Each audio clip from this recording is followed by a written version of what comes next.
years old, depressed, frustrated, trapped. He says knowledge is a waste of time, right? This reading kind of like a Shakespearean soliloquy. And so he decides he's going to turn to magic. That's it, he's had enough. Now Wagner is his helper. He's going to interrupt him. And Wagner will in many ways represent kind of the dull German bourgeoisie that Goethe learned, came to really loathe. Go back to Sorrow of Young Werther if you want to read that one to see that. And then we're going to have Wagner leaving. And Faust is going to look at a skull. And after he looks at a skull for a while, we think of Hamlet looking at the skull of Yorick, of course, right? He says something like this, all right? He says, I am not like the gods.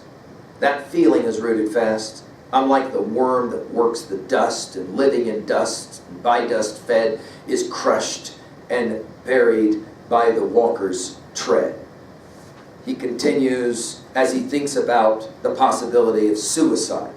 Maybe I should just drink some poison. Think of Socrates, of course, and the Phaedo, and the drinking of hemlock and all of that. He says, here it is time to prove with a deed that a man may stand as tall as the heights of heaven and not quake fearfully at that black hole of torments that the mind damns itself to, but strive towards the place of breakthrough round whose tight mouth flames the hole of hell, gaily resolve to take that stride, even at the risk you melt into the void. Whoa, a lot of packed information here. He says, I'm ready to commit suicide. I'm ready to meet the dark hole of hell because I don't believe it in any way. Notice this notion of the deed, and in the beginning was the deed we're going to hear in a few moments. And he's ready to drink the poison. He's ready to be done with it. Faust doesn't really believe in the religion of his youth. And then all of a sudden, he hears the Easter bells, right? And the message of resurrection is attended to it. And for that, and in that moment, he stops himself and he doesn't actually drink the poison. We're now outside the city gate. It's Easter Sunday afternoon. People are enjoying a beautiful spring day. There is joy in the air, and the lines show a certain kind of optimism. Faust will in fact say, life-giving looks of the sweet spring have freed the streams and the river from their ice.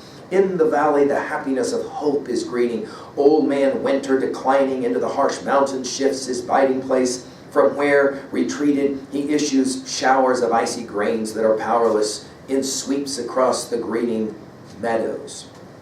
And he's walking, Faust is walking with Wagner and enjoying the energy. He says it here. He says, I am a man. A peasant will come to him and will praise him for Faust for his amazing skill as a doctor. He's got a reputation, right? And it reminds Faust not of his superiority, but rather of his futility. He says it this way. He says, like scorn, I hear the people's cheering now. If you could read my heart, you'd know how little on such fame the Father and the Son have any claim. In other words, he's not really pleased with the fact that he is respected in this way. And then he tells Wagner that he'd do anything to satisfy his spiritual desires. And, Wagner's kind of freaked out because this anything seems to suggest that maybe even he'd go to the dark side, to black magic and the like. On the way home, there's this little black poodle that's following them. And this is, of course, Mephistopheles as dog and as puppy. And again, as we said, we think about our Plato here. I'm reminded of the great Voltaire. Just think 1750 as a working date here. The author of Candide, and a great thinker who Goethe admired tremendously. Voltaire once is reported to have said that after a number of days of not sleeping well because he was working, Voltaire, the great agnostic, he struggled to have a firm belief in deity and in God and of course in the church. And an old woman that morning, he's having a conversation with another guy, and a woman goes by and she's singing, and he asks her, Madam, why are you singing? And she says, look how beautiful the day is. I mean, how could you not sing?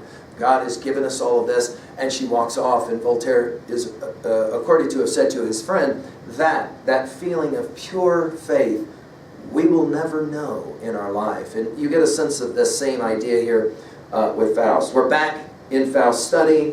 evening of the same day, and Faust is now with this poodle that he's brought home. And the poodle's creating all kinds of racket. Faust is now in a tranquil mood, and he hopes that someday he might find some peace. But then his depression will return, and he seeks to translate into German the first line of the Gospel of John. In the beginning was the Word, of course, the Logos.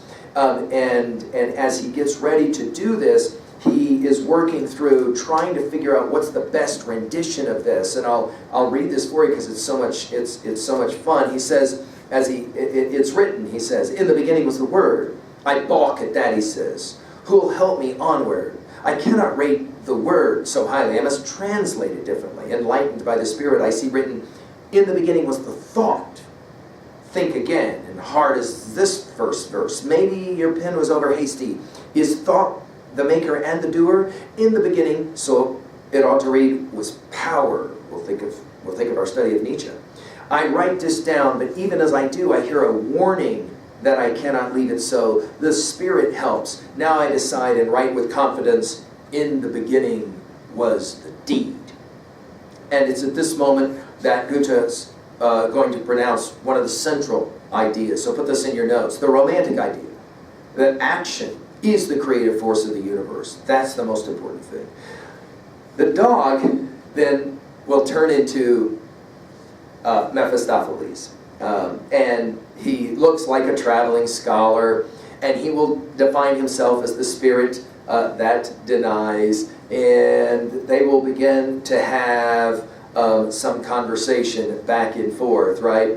Mephistopheles will ask, why all this noise? What may we do for you? And Faust will say, so that was under this poodle's skin. In other words, Mephistopheles. A traveling scholar? The outcome makes me laugh, Faust says. Mephistopheles reports, I raise my hat to the learned gentleman who made me sweat more than enough. Faust asks, what are you called? Mephistopheles says, that seems a little question for you, who so despise the word and strive far beyond appearance and illusion, where living things are most deeply alive. Faust will then report, with your sort we may usually assume the nature from the name, in which it is all too clear, when the name is Lord of the Flies, Destroyer, Liar. We think of our Golding, obviously. So then, who are you? This is the ontological question, right? Notice we're joined already with the epistemological ontological debate, right? He wants to know something. Who are you? And of course, he kind of does know who Mephistopheles is. Excuse me, because of course he himself has participated in this spirit of negation already, as we've seen him. Mephistopheles will continue. A part of the power who wills evil always, but always works the good. The paradox, right, of the satanic. Faust asks, how shall these riddling words be understood? Mephistopheles says, I am the spirit of always saying no, the spirit of negation. And I am right, for everything that comes to life is fit to perish. So, better if nothing ever came to life. Thus, everything that you call sin, destruction, in brief, evil, is the element I'm at home in. We think of the Rolling Stones' Sympathy for the Devil here, and so the introductions are made. Faust doesn't want to let Mephistopheles leave. So Mephistopheles will put him to sleep, and when he wakes up, Faust wonders if in fact it was real or if he was dreaming. We continue now in Faust's study. We have Faust alone. Mephistopheles shows back up, this time dressed as a nobleman. Faust refuses money and pleasure as being offered by Mephistopheles. Mephistopheles will ridicule Faust for not committing suicide on Easter Eve. Why didn't you do it? In other words, Mephistopheles will tempt Faust to live a new life if you're willing to sell your soul. And of course, this is the famous passage, the exchange here, where first Faust will say, show me the fruit that rots before it's in the hand, and trees day after day greeting again. In other words, everything passes. We obviously think of the fruit of Milton's Paradise Lost and the apple, and of course the Genesis 3 story. Mephisto will respond, I'm not dismayed by any such demand. I can oblige you richly in that line, but also, my dear friend, there are times when a man might like to eat well at his ease. Faust will say, here's the deal. If ever I settle on a bed of ease, let me be done. For there then If you by lying flattery can please me with yourself and can impose by means of pleasure upon my mind, therein then let my days end. I offer you this wager. And Mephistopheles will say, done. Faust will say, my hand. If ever, and he repeats it, if ever I shall tell the moment, bide here, you are so beautiful, sometimes translated as stay moment, thou art so fair, then you can fetter me, and I'll go gladly to perdition that instant. Well, here again, everything is back to this notion of action. We're back to the discussion in heaven in the prologue. Faust is only damned the moment there's stasis. Write that in your notes, right? That is to say, to be comfortable. Sin, then, is to absolve oneself of the responsibility for motion, for activity. That is to say, non-action. Okay? The pact's going to be signed in blood. That's Mephistopheles' requirement. And then all of a sudden, a student shows up, and Faust is like, I don't want to talk to this guy. And so Mephistopheles says, fine, I'll dress up like you. I can play the game. And sure enough, you have the devil, Mephistopheles, talking with this young student. Now, he's going to come back in the second part, so pay attention. Mephistopheles is going to make fun, satirize the academic life, and he messes with the kid's head by asking him these paradoxical questions. Mephistopheles will write in the student's book, because of course in the album, in the book, the kid wants his signature, and in Latin, Mephistopheles will write down biblical language, that is, you shall be like God, knowing good and evil, the lines from Genesis 3 that we talked about in our Milton lectures. Go back and look at that and learnstrong.net if you need a review of that, right? Goethe's point here is that true knowledge is only known through experience. I would write that down. That's a central idea of the romanticism of Goethe. That the only way we can ever really know anything is through the experiences that we have. Faust comes back, the two of them are ready for their adventure, and now this is the beginning of the adventure. And so we're going to have the adventure of part 1 and then the continuing adventures of part 2. Let's work through them now really quickly. The first place he takes him is to Arbach's cellar in Leipzig. It's a bar, okay? Faust and Mephistopheles are going to join 4 drinking men at the bar. Faust is unimpressed. He's too much of an intellectual to get involved in partying and drinking, right? The 4 men are using drink, notice, to try to escape their very ennui, which is exactly what Faust is, of course, trying to do. From here we go to the witch's kitchen. This is this strange place. You have a cauldron that's brewing. It's tended by these strange monkeys. You got black magic and sorcery going on. The witch is going to provide a potion which will remove 30 years off of Faust's age. So now all of a sudden he's going from 50 to 20. And Mephistopheles will as well warn, with a drink like this, you're going to start seeing Helens everywhere. And this is a significant thing, because in the second part, we're going to see Helen. She's going to come back. Unlike evolution, think about this now. Faust is not going forward. He's going backwards. And this obviously is not a good thing. But Faust has got to learn that. Now we're in a street. Faust is going to see Margarita, or Gretchen, as she'll often be referred to. Now, this is the maiden, and when he sees her, he's just blown away. He can't believe, oh my goodness, she's the most beautiful thing I've ever seen. And immediately he's ready for Mephistopheles to find some way to figure out a way so that the two of them can be together. Ostensibly, it's hooking up. Initially, it's all about lust. Later, it will become about lust. Remember, I said that the final line of this poem is the eternal feminine holds us aloft, or pulls us upwards. It's a difficult set of lines to translate, and even more difficult to talk about what it means, but it's clear here that Gretchen awakens in Faust something, right? However, Gretchen immediately refuses any conversation. She's a good girl, right? She will obviously represent purity, she'll represent innocence, naivete, and Faust will ask for help from Mephistopheles. Mephistopheles says he can't make her love. It seems like her beauty and her innocence somehow will kind of push away at Mephistopheles, but he can provide an avenue or a means, and that's going to be the jewelry. So we think about Gretchen, put it in your notes. Gretchen is the Dido character, she's the Ophelia character, and any other wounded lover, a girl who promised to believe. What is it that Hamlet says to Ophelia in this famous lines of Act 3? Believe none of us, we are errant knaves, all well. Gretchen unfortunately never got the memo. Now we're in the evening. Gretchen alone in her room, wondering about that guy. Who is that guy? She leaves. Faust and Mephistopheles will enter her bedroom, and Faust will ask Mephistopheles to leave, and he's alone in her bedroom. And he has this interesting soliloquy where he has this strange sense of calm among Gretchen's things. That is to say, he's attracted to her innocence, to her beauty and her innocence. Mephistopheles will return, and he's got this chest of jewels. They both leave. Gretchen comes back. She discovers the jewels. She's obviously blown away. And it's Gretchen's innocence that we discover is ultimately what's going to drive Faust's passion.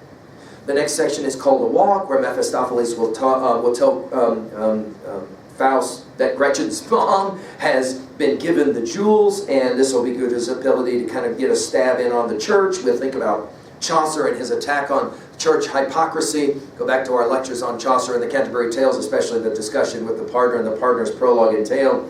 Goethe then can bash the church here, and he certainly does that.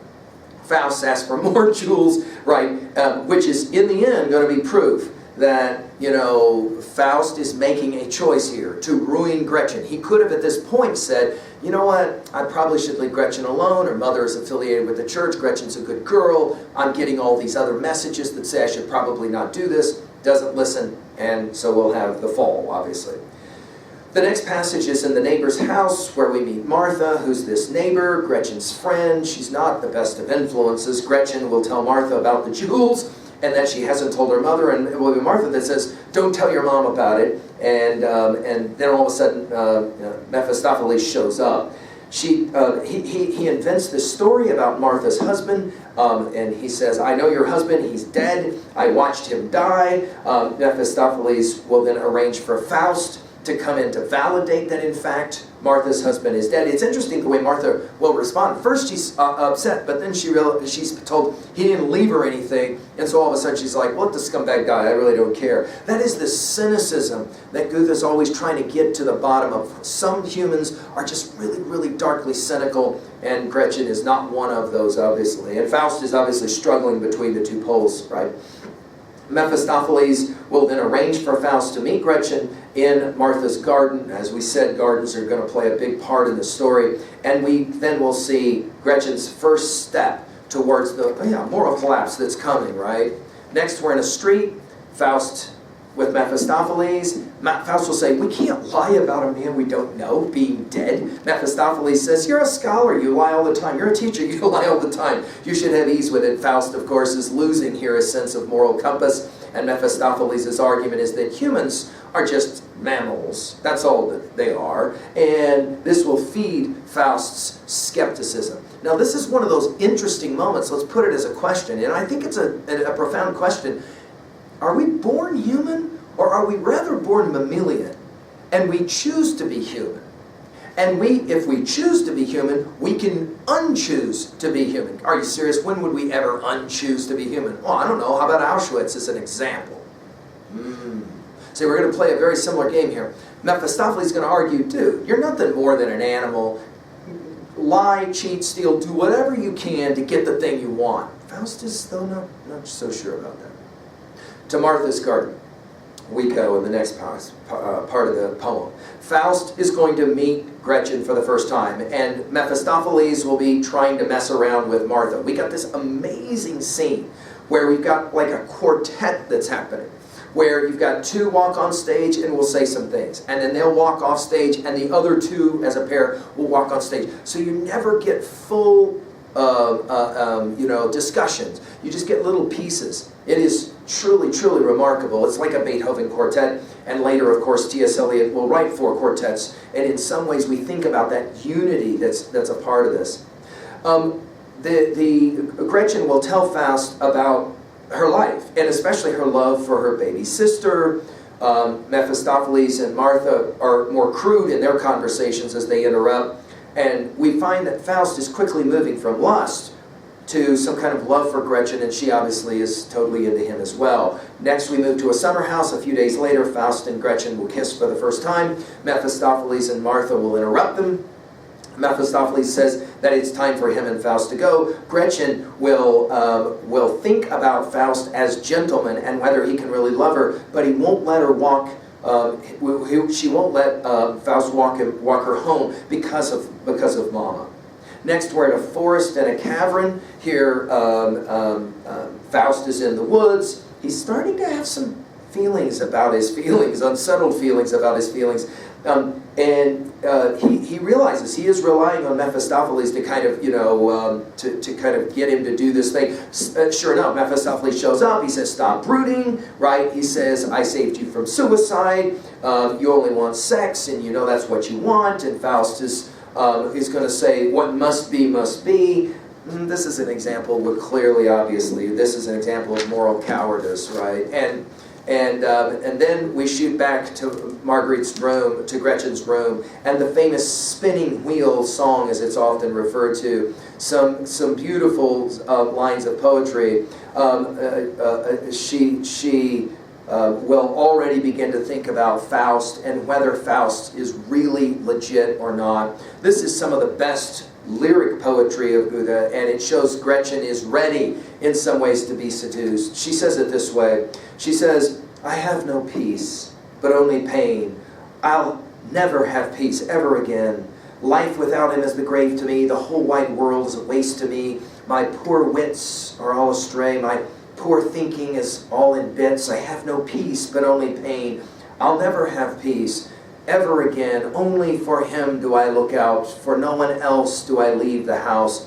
His lifting step, his noble poise, the smile on his lips, the power in his eyes, and all his talk that bewitches me. We think about Shakespeare's Tempest and Miranda here, don't we?